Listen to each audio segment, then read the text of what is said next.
पहला क्वेश्चन है, जीव विज्ञान शब्द का प्रयोग सर्वप्रथम लैमार्क और ट्रेविरेनस ने कब किया था? 1801 ईस्वी में किया था। इन दोनों का नाम याद रखिए, लैमार्क और ट्रेविरेनस ने। दूसरा क्वेश्चन है, जीव विज्ञान में मधुमक्खी पालन के अध्ययन को क्या कहते हैं? मधुमक्खी के पालन के अध्ययन को एपीकल्चर बोलते हैं। कवक को अध्ययन को क्या कहते हैं? कवक के अध्ययन को माइकोलॉजी बोलते हैं, कवक को फंगस बोलते हैं। कीटों के अध्ययन को क्या कहते हैं? इंजेक्ट्स एंटोमोलॉजी बोलते हैं। पक्षियों का अध्ययन क्या कहलाता है? पक्षियों का अध्ययन कहलाता है ऑर्निथोलॉजी। फलों के अध्ययन को क्या कहते हैं? फलों के अध्ययन को पोमोलॉजी कहा जाता है। शैवालों के अध्ययन को क्या कहा जाता है? फाइकोलॉजी। रेशम कीट पालन का अध्ययन क्या कहलाता है? सेरीकल्चर। फूलों का अध्ययन क्या कहलाता है? एंथोलॉजी कहलाता है। मछलियों का अध्ययन क्या कहलाता है? इक्थियोलॉजी कहलाता है। और मछलियों को पालने का अध्ययन क्या कहलाता है? पीसीकल्चर कहलाता है। तो दोनों में अंतर है, ध्यान रखिए। मछलियों का अध्ययन इक्थियोलॉजी और मछलियों को पालने का अध्ययन पीसीकल्चर। जीव विज्ञान में छिपकलियों के अध्ययन को क्या कहते हैं? सौरोलॉजी। जीव विज्ञान का जनक किसे कहा जाता है? अरस्तु को कहा जाता है। फादर ऑफ बायोलॉजी अरस्तु को कहा जाता है। अरस्तु द्वारा समस्त जीवों को कितने समूहों में विभाजित किया गया था? 2 समूहों में इन्होंने विभाजित किया था, जंतु समूह तथा वनस्पति समूह। सिस्टमा नेचुरे नामक पुस्तक किसने लिखी है? कैरोलस लिनियस ने लिखी है। कैरोलस लिनियस ने जीवधारियों को कितने जगतों में विभाजित किया था? जंतु जगत तथा पादप जगत। यानी कैरोलस लिनियस और अरस्तु इन्होंने पूरे जीव जगत को 2 भागों में विभाजित किया, जंतु जगत तथा पादप जगत में। अगला क्वेश्चन है, आधुनिक वर्गीकरण का पिता किसे कहा जाता है? कैरोलस लिनियस को कहा जाता है। सर्वप्रथम जीवों के द्विनाम पद्धति को किसने शुरू किया था? कैरोलस लिनियस ने ही शुरू किया था। सर्वप्रथम 1969 में जीवों को 5 जगत प्रणाली में किसने वर्गीकृत किया? जैसा कि आप ऊपर पढ़ चुके हैं, कैरोलस लिनियस और अरस्तु ने जीवधारियों को 2 वर्गों में विभाजित किया, लेकिन व्हीटेकर ने इन्होंने 5 जगत में विभाजित किया था पूरे जीवधारियों को: मोनेरा, प्रोटिस्टा, पादप, कवक एवं जंतु। अगला क्वेश्चन है, सभी प्रोकैरियोटिक जीवों को किसके अंतर्गत रखा गया है? प्रोकैरियोटिक जीवों को मोनेरा के अंतर्गत रखा गया है। मनुष्य का वैज्ञानिक नाम क्या है? होमो सेपियंस। मटर का वैज्ञानिक नाम क्या है? Pisum sativum. चना का वैज्ञानिक नाम क्या है? सीसर इरिटिनम। और मेढक का वैज्ञानिक नाम क्या है? राना टिग्रिना। बिल्ली का वैज्ञानिक नाम क्या है? Felis domestica. कुत्ता का वैज्ञानिक नाम क्या है? कैनिस फैमिलियरिस। आम का वैज्ञानिक नाम क्या है? आम का वैज्ञानिक नाम है मैंजीफेरा इंडिका। मक्खी का वैज्ञानिक नाम क्या है? मुस्का डोमेस्टिका। तो इस तरह से हम लोग क्वेश्चन आंसर के माध्यम से अगर पढ़ेंगे, अगर 1 से 2 बार अगर वीडियो रिपीट हो जाता है तो वो चीज़ें आपके दिमाग में आराम से सेट हो जाती हैं। वही आप किताब लेकर बैठिएगा तो आप जल्दी से बोर हो जाइएगा। इसलिए इस तरह के वीडियोज़ आपके लिए काफ़ी महत्वपूर्ण होते हैं। वैसे यूट्यूब पे बहुत सारे इस तरह के वीडियो हैं, लेकिन सेपरेट करके मैं वीडियो आप लोगों के सामने लेकर आया हूँ। बायोलॉजी का अलग, फिजिक्स का अलग और केमिस्ट्री का अलग है। चलिए 29 नंबर क्वेश्चन है, सरसों का वैज्ञानिक नाम क्या है? Brassica campestris. गेहूं का वैज्ञानिक नाम क्या है? Triticum aestivum. और धान का वैज्ञानिक नाम क्या है? ओरिजा सटिवा। अभी ऊपर हम लोगों ने जितना भी वैज्ञानिक नाम देखा वे सभी द्विनाम पद्धति के उदाहरण हैं। ये भी ध्यान में रखिए। द्विनाम पद्धति किसने दिया था? कैरोलस लिनियस ने। द्विनाम पद्धति में पहला शब्द किसका पहचान बताता है? जो पहला शब्द आता है वो वंश का पहचान बताता है, और द्विनाम पद्धति में जो दूसरा शब्द आता है वो जाति का पहचान बताता है। जैसे कि मान के चलते हैं, मनुष्य का वैज्ञानिक नाम है होमो सेपियंस। इसमें होमो जो है वंश का पहचान बता रहा है और सेपियंस जो है जाति का पहचान बता रहा है। कोशिका विज्ञान में जीव द्रव्य यानी प्रोटोप्लाज्म का नामकरण सर्वप्रथम किसने दिया? पुरकिंजे ने दिया था। जीव विज्ञान का भौतिक आधार पर किसको कहा जाता है? जीवन का भौतिक आधार किसको कहा जाता है? जीव द्रव्य को कहा जाता है जीवन का भौतिक आधार। जीव द्रव्य को कितने भागों में बांटा गया है? 2 भागों में बांटा गया है, कोशिका द्रव्य और केंद्रक द्रव्य। जीव द्रव्य में सबसे अधिक कौन सा तत्व पाए जाते हैं? जीव द्रव्य में सबसे अधिक ऑक्सीजन पाया जाता है। जीव द्रव्य में लगभग कितना प्रतिशत भाग जल होता है? 80% भाग जल होता है। जीवन की सबसे छोटी इकाई क्या होती है?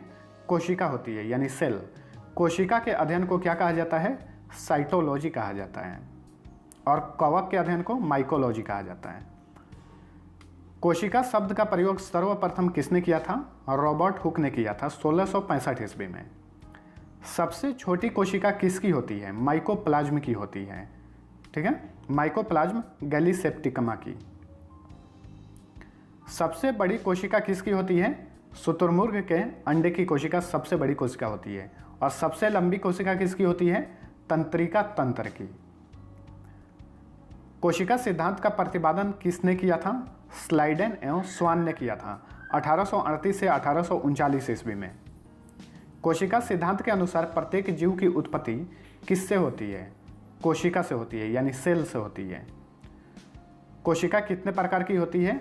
2 प्रकार की होती है, प्रोकैरियोटिक कोशिका तथा यूकैरियोटिक कोशिका। अच्छा, किस प्रकार की कोशिका में केंद्रक नहीं होता है? प्रोकैरियोटिक कोशिका जो होता है उसमें केंद्रक नहीं होता है, और यूकैरियोटिक कोशिका जो होता है उसमें केंद्रक होता है, ठीक है। किस प्रकार की कोशिका प्रोटीन एवं कार्बोहाइड्रेट की बनी होती है? प्रोकैरियोटिक कोशिका जो है प्रोटीन एवं कार्बोहाइड्रेट की बनी होती है। और किस प्रकार की कोशिका सेल्यूलोज की बनी होती है? यूकैरियोटिक कोशिका। किस प्रकार की कोशिका में माइटोकॉन्ड्रिया अनुपस्थित रहता है, यानी नहीं रहता है? प्रोकैरियोटिक कोशिका में माइटोकॉन्ड्रिया नहीं रहता है। और किस प्रकार की कोशिका में माइटोकॉन्ड्रिया उपस्थित रहता है? यूकैरियोटिक कोशिका में।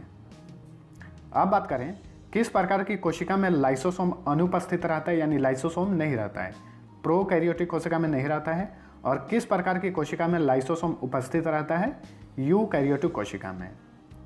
किस प्रकार की कोशिका में डीएनए एकल सूत्र के रूप में मौजूद होते हैं? प्रोकैरियोटिक कोशिका में। और किस प्रकार की कोशिका में डीएनए दोहरे सूत्र के रूप में मौजूद होते हैं? यूकैरियोटिक कोशिका में। तो ये सारे अंतर ध्यान में रखिए, अक्सर पूछे जाते हैं क्वेश्चंस। प्रोकैरियोटिक कोशिका में श्वसन किसके द्वारा होता है? प्लाज्मा झिल्ली के द्वारा होता है प्रोकैरियोटिक कोशिका में। और यूकैरियोटिक कोशिका में जो श्वसन होता है माइटोकॉन्ड्रिया द्वारा होता है। लिंग प्रजनन क्षमता किस प्रकार की कोशिका में नहीं पाया जाता है? प्रोकैरियोटिक कोशिका में लिंग प्रजनन क्षमता नहीं पाया जाता है। और लिंग प्रजनन क्षमता किस प्रकार की कोशिका में पाया जाता है? यूकैरियोटिक कोशिका में। अब बात करते हैं जीवाणु की कोशिका भित्ति यानी सेल वॉल किस चीज का बना होता है? पेप्टिडोजिल कण का बना होता है। अगला क्वेश्चन है तारक काय यानी सेंट्रोसोम की खोज किसने की थी जो केवल जंतु कोशिका में पाया जाता है? बोवेरी ने इसकी खोज की थी। तारक काय सेंट्रोसोम जो है केवल जंतुओं में पाया जाता है। पादप कोशिका में सर्वप्रथम राइबोसोम की खोज किसने की थी? रॉबिन्सन एवं ब्राउन ने की थी 1953 ईस्वी में। जंतु कोशिका में सर्वप्रथम राइबोसोम की खोज किसने की थी? जी.ई. पैलाडे ने की थी 1955 ईस्वी में। तो पादप में किसने की थी खोज और जंतु कोशिका में किसने की थी, ये ध्यान रखिए। राइबोसोम किस चीज का बना होता है? आरएनए का बना होता है। और आरएनए का पूर्ण रूप क्या है? राइबो न्यूक्लिक एसिड होता है। और डीएनए का पूर्ण रूप क्या होता है? Deoxy ribo nucleic acid. Protein की फैक्ट्री किसे कहा जाता है? राइबोसोम को कहा जाता है प्रोटीन की फैक्ट्री। माइटोकॉन्ड्रिया की खोज सर्वप्रथम किसने की थी? अल्टमैन ने 1886 ईस्वी में। किसने माइटोकॉन्ड्रिया का नामकरण किया था? माइटोकॉन्ड्रिया का नामकरण किया था बेंडा ने। ऊर्जा युक्त कार्बनिक पदार्थों का ऑक्सीकरण कहाँ होता है? माइटोकॉन्ड्रिया में होता है। इसीलिए माइटोकॉन्ड्रिया को ऊर्जा गृह के नाम से भी जाना जाता है। कोशिका का पावर हाउस यानी ऊर्जा गृह किसे कहते हैं? माइटोकॉन्ड्रिया को ही कहते हैं। कोशिका का इंजन किसे कहते हैं? माइटोकॉन्ड्रिया को, क्योंकि यहीं से ऊर्जा प्राप्त होती है। डीएनए कहाँ पाया जाता है? माइटोकॉन्ड्रिया एवं क्लोरोप्लास्ट में पाया जाता है। अगला है गोल्जी कॉय की खोज किसने की थी? कैमिलो गोल्जी ने इसकी खोज की थी। इनके नाम के साथ गोल्जी है तो इस तरह से ये याद रहेगा। अगला है कोशिका के अणुओं का यातायात प्रबंधक किसे कहा जाता है? गोल्जी काय को कहा जाता है। लाइसोसोम की खोज किसने की थी? डी डुवे ने इसकी खोज की थी। अगला है बाहरी पदार्थों का भक्षण व पाचन करने के लिए लाइसोसोम में कितने प्रकार के एंजाइम पाए जाते हैं? 24 प्रकार के एंजाइम पाए जाते हैं। कोशिका का आत्मघाती थैली किसे कहा जाता है? लाइसोसोम को कहा जाता है। एग्जाम्स में कई बार पूछा हुआ है माइटोकॉन्ड्रिया और लाइसोसोम के बारे में। एक चीज़ नोट कर लीजिए, स्तनधारियों के लाल रक्त कणिकाओं में लाइसोसोम नहीं पाया जाता है। ठीक है, चलिए अगला है लवक यानी प्लास्टिड किस में पाए जाते हैं? सिर्फ पादप कोशिका में लवक पाया जाता है। लवक कितने प्रकार के होते हैं? 3 प्रकार के, हरित लवक, अवर्णी लवक और वर्णी लवक। इंग्लिश में भी लिख दिया हूँ, आप देख सकते हैं। हरित लवक का रंग कैसा होता है? तो जैसा कि नाम से पता चल रहा है, हरित लवक तो हरा। अवर्णी लवक का रंग क्या होता है? रंगहीन होता है, यानी इसमें कोई रंग नहीं होता है। और वर्णी लवक का रंग जो होता है वो रंगीन होता है। इसमें मुख्य रूप से लाल, पीले एवं नारंगी कलर होते हैं। किसके अंदर क्लोरोफिल पाया जाता है? हरित लवक के अंदर क्लोरोफिल पाया जाता है। पौधे किसकी सहायता से प्रकाश संश्लेषण की क्रिया करते हैं? क्लोरोफिल की सहायता से। किसे पादप कोशिका का रसोई कहा जाता है? हरित लवक को कहा जाता है, क्योंकि इसी में पौधे अपना भोजन बनाते हैं। क्लोरोप्लास्ट इसे बोलते हैं, हरित लवक को। पत्तियों का रंग पीला किसकी उपस्थिति के कारण होता है? कैरोटीन की उपस्थिति के कारण। पौधे अपने भोजन का संग्रहण कहाँ करते हैं? ये पौधे अपने भोजन का संग्रहण करते हैं जड़ों या भूमिगत तनों में। वर्णी लवक पौधे के किस भाग में पाए जाते हैं? फूल में या फल भित्ति या बीज में। ठीक है, अगला है टमाटर हरा से पीला किसकी उपस्थिति के कारण होता है? हरा से पीला, इसको लाल बोलिए। ठीक है, हरा से लाल लाइकोपिन की उपस्थिति के कारण होता है। गाजर किसकी उपस्थिति के कारण लाल या नारंगी होता है? कैरोटीन की उपस्थिति के कारण। चुकंदर का गाढ़ा लाल रंग किसकी उपस्थिति के कारण होता है? बीटानिन की उपस्थिति के कारण। कोशिका का सबसे प्रमुख अंग कौन सा होता है? केंद्रक होता है, न्यूक्लियस जिसे बोलते हैं। केंद्रक द्रव्य में धागे नुमा पदार्थ के जाल को क्या कहते हैं? क्रोमेटिन इसे बोलते हैं। और क्रोमेटिन किस चीज़ का बना होता है? प्रोटीन तथा डीएनए का बना होता है। मानव में गुणसूत्रों की संख्या पाई जाती है। कितनी पाई जाती है? अगर जोड़ा बोलेंगे तो 23 जोड़ा, लेकिन अगर इस तरह बोलें तो 46 टोटल, क्योंकि 23 जोड़ा 23 दूनी 46। अगला है चिंपांजी में गुणसूत्रों की संख्या पाई जाती है कितना? 24 जोड़ा पाई जाती है। 24 दूने 48।